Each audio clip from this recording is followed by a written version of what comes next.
Assalamualaikum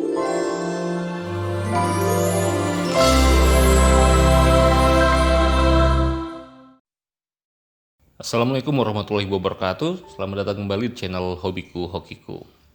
Nah, teman-teman, untuk mendapatkan info tentang konten-konten terbaru dari channel Hobiku Hokiku, silahkan kalian subscribe channel ini dan jangan lupa tekan loncengnya. Oke, seperti yang kita tahu bahwa microstock itu tidak hanya tempat untuk menjual foto kita, tapi kita juga bisa menjual karya kita dalam bentuk footage, video maupun audio. Nah, sekarang saya akan coba menjelaskan tentang secara teknis video yang bisa dijual di microstock agensi, terutama di Shutterstock. Oke, check it out. Yang pertama adalah file size dan duration. Video yang diterima oleh Shutterstock itu durasinya minimal 5 detik dan maksimalnya 60 detik atau 1 menit. Dengan ukuran maksimal itu sebesar 4 GB. Nah, kita sendiri bisa memperkirakan ukuran maupun durasinya ketika akan mengekspor video. Oke. Kemudian yang kedua adalah format video yang digunakan.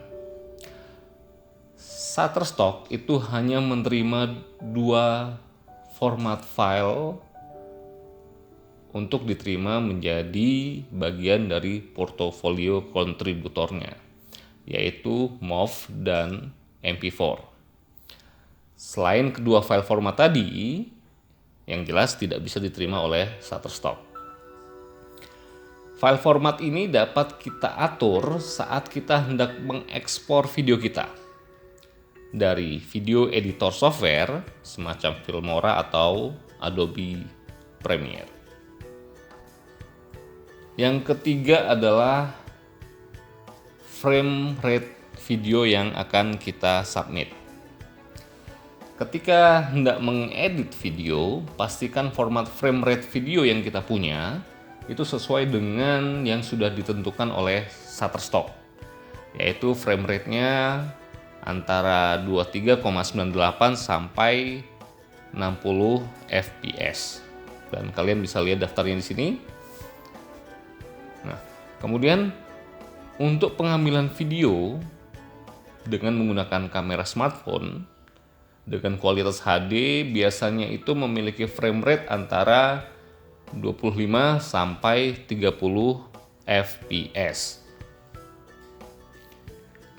Kemudian yang keempat, yaitu resolusi video atau footage.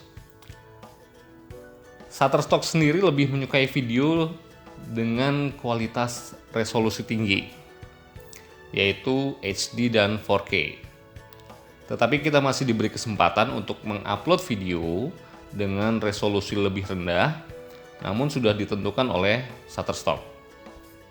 Berikut adalah daftar resolusi video yang diterima oleh Shutterstock. Yang kelima adalah codec. Codec ini adalah format software sebagai pendukung video atau footage.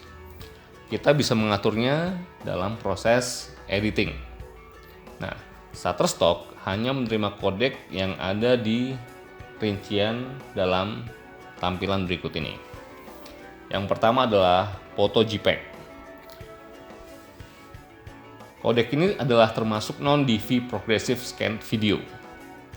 Gunakan minimal 75% atau yang setara dengan High Quality Level.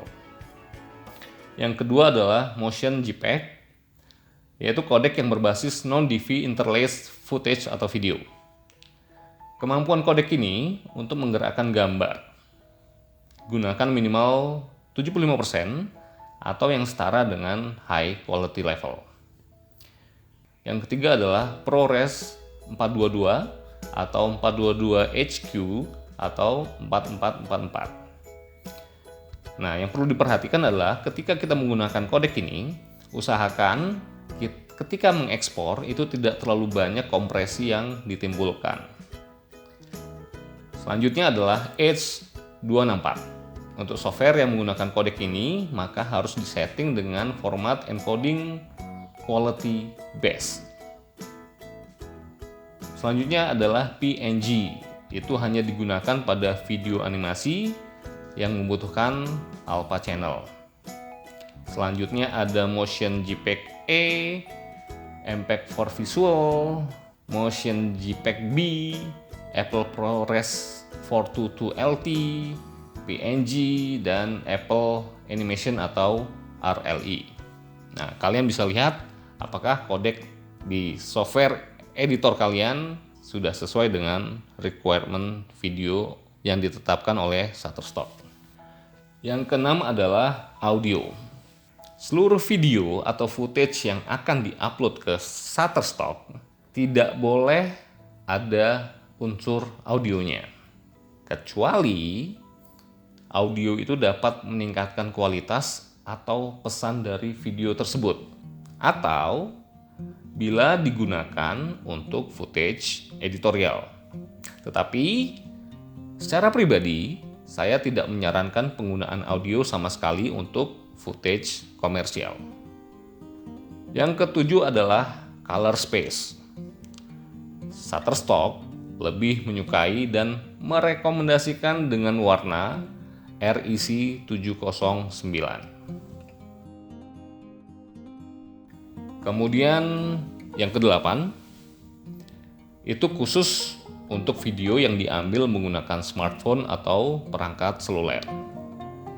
Nah, seperti yang kita tahu bahwa sekarang untuk merekam sebuah video yang bagus, kita bisa menggunakan kamera HP dan selanjutnya diupload di Shutterstock. Namun, Shutterstock mengingatkan ada dua hal yang harus diperhatikan.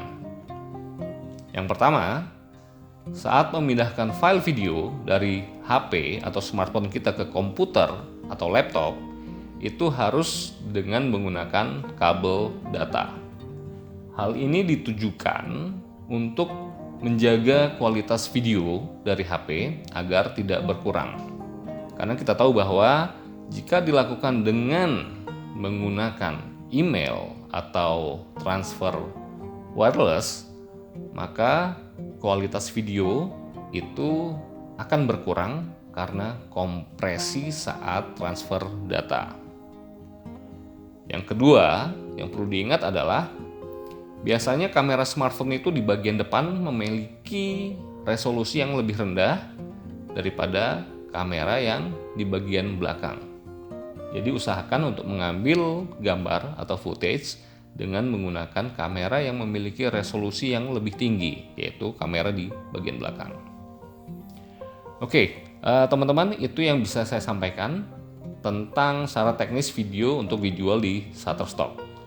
Terima kasih telah menyaksikan video ini, dan semoga saja apa yang saya sampaikan bisa bermanfaat untuk kita semua. Sampai jumpa di konten selanjutnya. Wassalamualaikum warahmatullahi wabarakatuh.